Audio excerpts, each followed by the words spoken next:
आज हम पढ़ेंगे क्लास 11th की हिंदी बुक अंतरा भाग फर्स्ट का चैप्टर 11 सूरदास, जिसका शीर्षक है उसके प्रश्नोत्तर। जब सूरदास का नाम आता है तो अपने मन में एक विचार पैदा होता है कि सगुण थे या निर्गुण। तो सूरदास जी सगुण कवि थे, क्योंकि इन्होंने कृष्ण जी का बहुत ही शानदार वर्णन किया है। और जब निर्गुण का नाम आता है तो वहाँ पे कबीरदास जी का नाम आता है, क्योंकि वो निर्गुण कवि।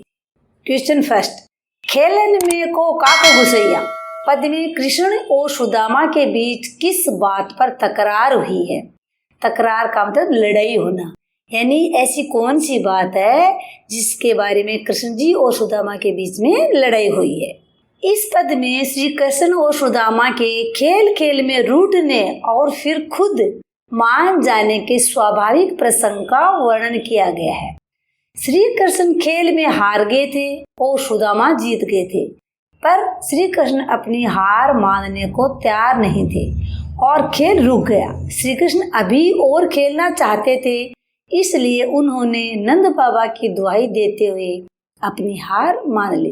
यानी जब सारे ग्वाल बाल कृष्ण सुदामा खेल रहे थे तो उसमें क्या है कि कृष्ण जी हार जाते हैं, लेकिन कृष्ण जी अपनी हार को स्वीकार नहीं करते। कहते नहीं भाई, दांव में किसी को नहीं दूंगा, मैं ही खेलूंगा।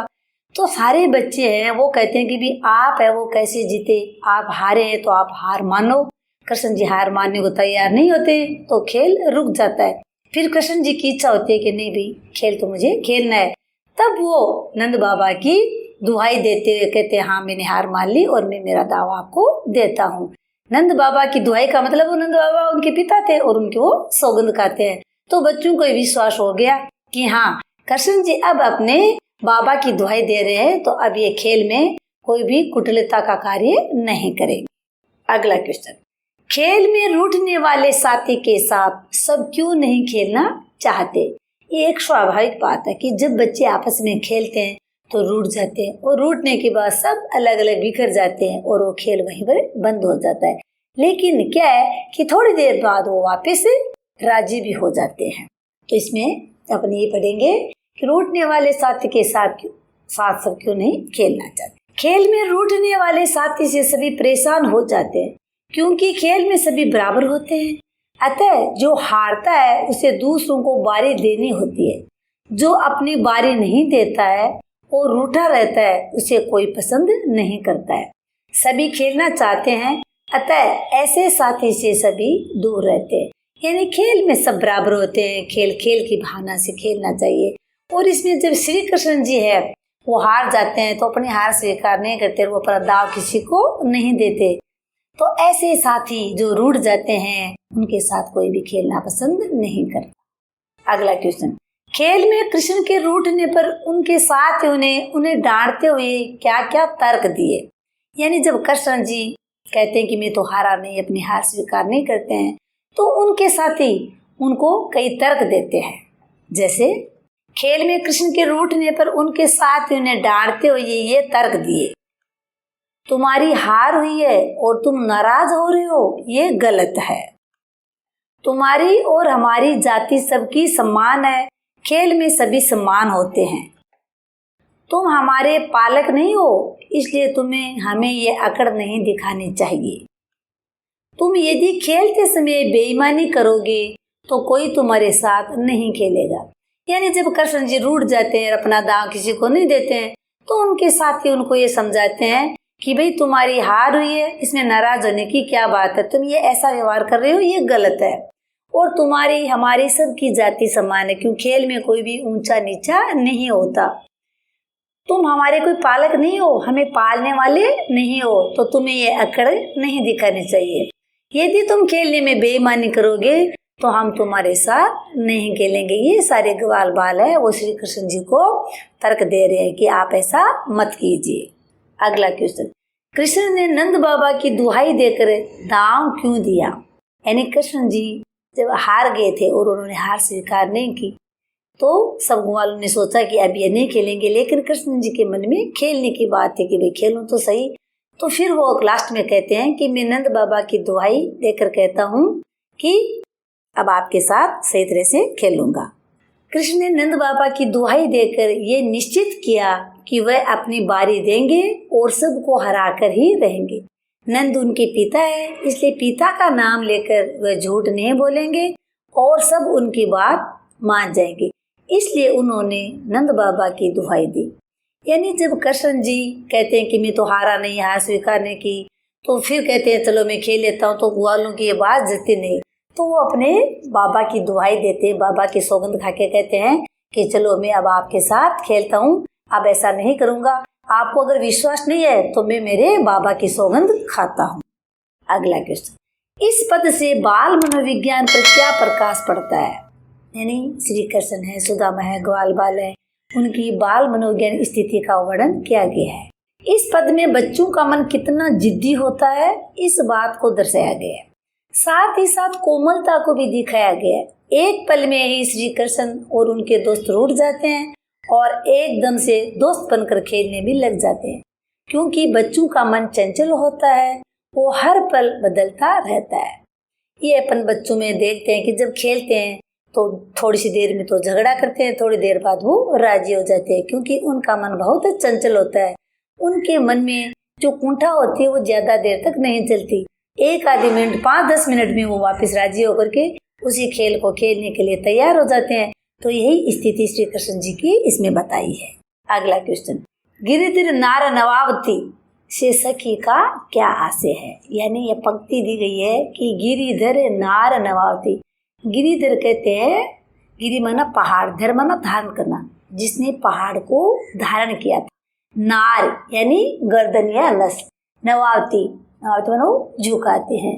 तो इसमें सखी पूछ रही है कि गिरिधर नार नवावती यानी श्री कृष्ण जी जिन्होंने पर्वत को अपने अंगुली पे धारण किया था, उन्होंने आज इस बांसुरी के सामने अपने नस को कैसे झुकाया है। तो अब हम पढ़ते हैं। इस पंक्ति से आशय है कि इस बांसुरी रूपी स्त्री को बजाने के लिए कृष्ण झुक जाते हैं।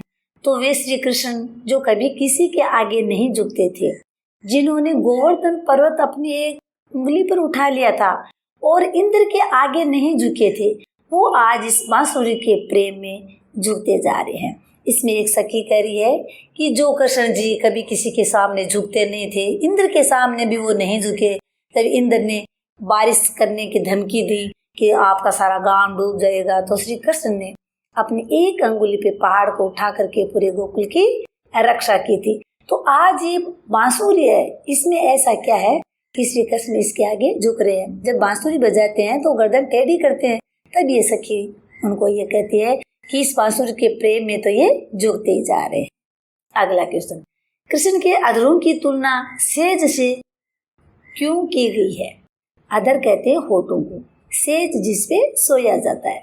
तो श्री कृष्ण जी के होठों की तुलना सेज यानी सैया से क्यों की गई है? इसमें यह बताया गया है कि जब मुरली श्री कृष्ण के होठों पे विराजती है, तो कृष्ण जी के होठ है वो सेज की तरह नरम नरम मुलायम है, और बांसुरी को जब बजाते हैं तो होठों पे रखते हैं तो ऐसे लग रही है कि वो सेज के ऊपर लेटी हुई हो।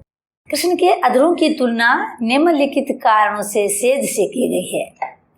कृष्ण के अधर सेज के समान कोमल हैं।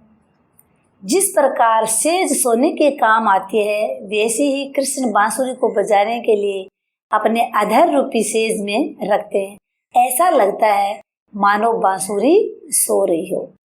श्री कृष्ण जी के होठ हैं वो बहुत ही कोमल हैं और सेज भी कोमल होती है, इसलिए सेज की और होठों की दोनों की समानता का वर्णन किया है। जिस तरह से सेज सोने के काम आती है, उसी तरह से जब श्री कृष्ण जी बांसुरी बजाते हैं तो अपने अधर रूपी सेज यानी होठों को सेज बताया और उसके ऊपर रखते हैं, तो ऐसा लगता है कि बांसुरी उनके होठों पे सो रही हो, विराजमान हो। अगला क्वेश्चन, पठित पदों के आधार पर सूरदास के काव्य की विशेषताएं बताइए। यानी जो पद पढ़े हैं उसके आधार पर सूरदास के काव्य की विशेषताएं बताने है कि उन्होंने क्या क्या कहा है। एक पद में तो उन्होंने बांसुरी को है वो सोत के रूप में बताया है, और एक पद में ग्वाल बाल खेलते हैं तो उनके बीच कैसी प्रतिक्रियाएं होती है, तो उन पदों के आधार पर यहाँ पे विशेषताएं बतानी है। सूरदास श्री कृष्ण के भक्त हैं, जिन्होंने अपने पदों में श्री कृष्ण के प्रति अपनी अगाध भक्ति भावना को प्रकट किया है। उन्होंने पहले पद में बाल लीलाओं का सुंदर चित्रण किया है, बालकों के बीच अक्सर होते मन मुटाव और फिर कुछ देर में सुलह का बड़ा ही मनोहारी चित्रण किया है। इससे पता लगता है कि सूरदास बाल मनोविज्ञान को अच्छी तरह से समझते हैं। दूसरे पद में उन्होंने स्त्रियों की मनोदशा को बहुत अच्छी तरह से दिखाया है, किस तरह उनका कोमल हृदय अपने प्रिय से मिलने को तरसता है, इसलिए वे बांसुरी को भला बुरा कहती है, क्योंकि वह श्री कृष्ण और उनके बीच की एक बाधा बन रही थी। वात्सल्य और श्रृंगार रसों का पूर्ण रूप से प्रयोग किया है। पदों में उत्प्रेक्षा, उपमा तथा अनुप्रास अलंकार का सुंदर चित्रण है। ब्रज भाषा का प्रयोग हुआ है। पदों में गेयता का गुण भी विद्यमान है। यानी सूरदास जी सगुण भक्त थे, श्री कृष्ण के भक्त थे और श्री कृष्ण की बाल लीलाओं का बहुत ही सुंदर ढंग से वर्णन किया है कि बच्चे किस तरह से लड़ते हैं, झगड़ते हैं और थोड़ी देर बाद वो खेलने लग जाते हैं। और दूसरे पद में कि जब श्री कृष्ण जी बांसुरी बजाते हैं तो गोपियों को उनसे बड़ी ईर्ष्या होती है कि देखो ये बांसुरी को बजाए जा रहे हैं, हमारी तरफ तो ध्यान भी नहीं देते। तो बांसुरी को भला बुरा कहती रहती है कि ये बांसुरी है, ये हमारे बीच में बाधा का कार्य कर रही है। अगर कृष्ण जी के पास बांसुरी नहीं होती तो ये हमसे बात करते, हमारी तरफ देते, लेकिन ये तो अपनी बांसुरी बजाने में लगे हुए हैं। और यहाँ पे पदों में उत्प्रेक्षा है, उपमा है तथा अनुप्रास अलंकारों का भी सुंदर प्रयोग है। और श्री कृष्ण जी के पद सूरदास जी रचे हैं, उनकी भाषा है वो ब्रज है और उन पदों में गेयता का गुण यानी वो गाए जाते हैं। अगला क्वेश्चन, निम्नलिखित पद्यांशों की संदर्भ सहित व्याख्या कीजिए। जाति पाति तुम्हारे गेया, यानी ये जो अपने दोहा दिया गया जाति पाति से लेकर तुम्हारे गेया तक, वहां तक इसकी व्याख्या करनी है। प्रसंग, प्रस्तुत पंक्ति सूरदास द्वारा लिखित ग्रंथ सूर सागर से ली गई है। इस पंक्ति में कृष्ण द्वारा बारी न दी जाने पर ग्वाले कृष्ण को नाना प्रकार से समझाते हुए अपनी बारी देने के लिए विवश करते हैं। व्याख्या, कृष्ण गोपियों से हारने पर नाराज होकर बैठ जाते हैं। उनके मित्र उन्हें उधार देकर समझाते हैं। वे कहते हैं कि तुम जाति पाति में हमसे बड़े नहीं हो, तुम हमारा पालन पोषण भी नहीं करते हो, अर्थात तुम हमारे सम्मान ही हो। इसके अतिरिक्त यदि तुम्हारे पास हमसे अधिक गायें हैं और तुम इस अधिकार से हम पर अपनी चला रहे हो तो ये उचित नहीं कहा जाएगा। अर्थात खेल में सभी समान होते हैं, जाति धर्म आदि के कारण किसी को खेल में विशेष अधिकार नहीं मिलता है। खेल भावना को इन सब बातों से अलग रखकर खेलना चाहिए। तो जब अपन इन पदों का अनुवाद पढ़ लेते हैं तो इसकी व्याख्या करने में कोई दिक्कत नहीं होती। तो सूरदास जी के जो पद लिखे हुए हैं उनको अच्छे से याद कर लो। अपने जो व्याख्या पढ़ी तो यही बात थी, उनका अनुवाद पढ़ लिया तो वही बात यह व्याख्या में कर दी। तो इनका अनुवाद और अच्छी तरह से आप याद कर लेना। सुनीरी नवावती, सुनीरी नवावती के बीच की जो पंक्ति है उनका यहाँ पे वर्णन करना है। प्रसंग, प्रस्तुत पंक्ति सूरदास द्वारा लिखित ग्रंथ सूर सागर से ली गई है। इस पंक्ति में गोपियों के जलन का पता चलता है। वह कृष्ण द्वारा बजाई जाने वाली बांसुरी से सोत किसी ईर्ष्या रखती है। व्याख्या, एक गोपी अन्य गोपी से कहती है कि हे सखी सुन, ये बांसुरी तो श्री कृष्ण से अत्यंत अपमानजनक व्यवहार करती है, फिर भी वह उन्हें अच्छी लगती है। ये नंदलाल को अनेक भांति से नचाती है, उन्हें एक ही पांव पर खड़ा करके रखती है और अपना बहुत अधिक अधिकार जताती है। कृष्ण का शरीर कोमल है ही, वह उनसे अपनी आज्ञा का पालन करवाते हैं और इसी कारण से उनकी कमर टेढ़ी हो जाती है। ये बांसुरी ऐसे कृष्ण को अपना कृतज्ञ बना देती है जो स्वयं चतुर हैं। इसने गोवर्धन पर्वत उठाने वाले कृष्ण तक को अपने सम्मुख झुक जाने पर विवश कर दिया है।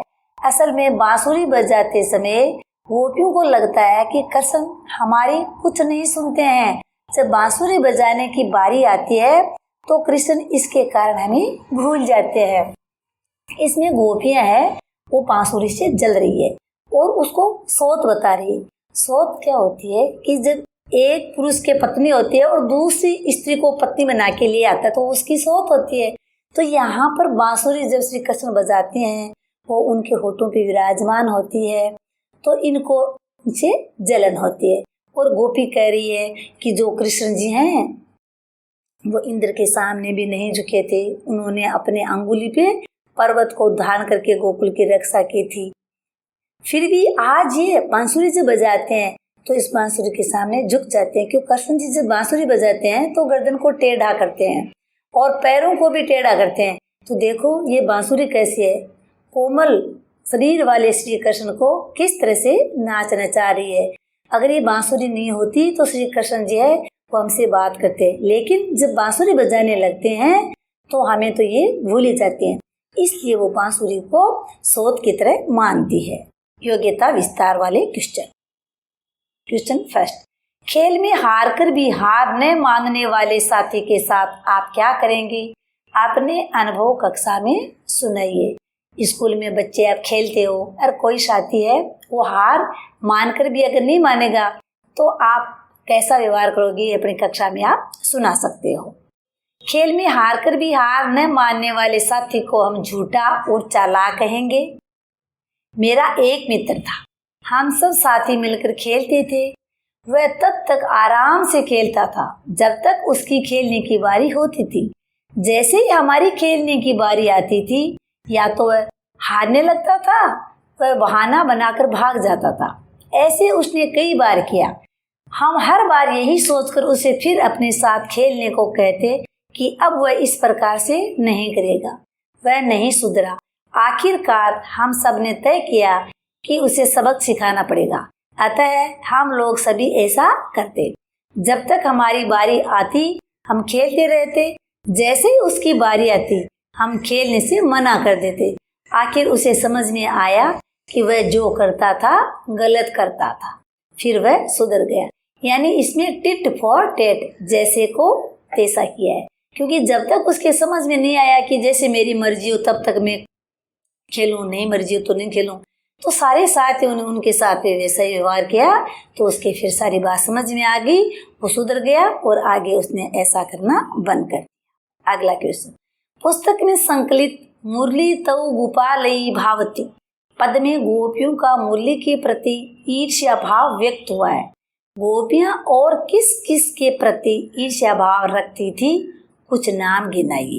गोपियां राधा के प्रति ईर्ष्या भाव रखती थी, कृष्ण की पत्नियों के प्रति ईर्ष्या भाव रखती थी। धन्यवाद।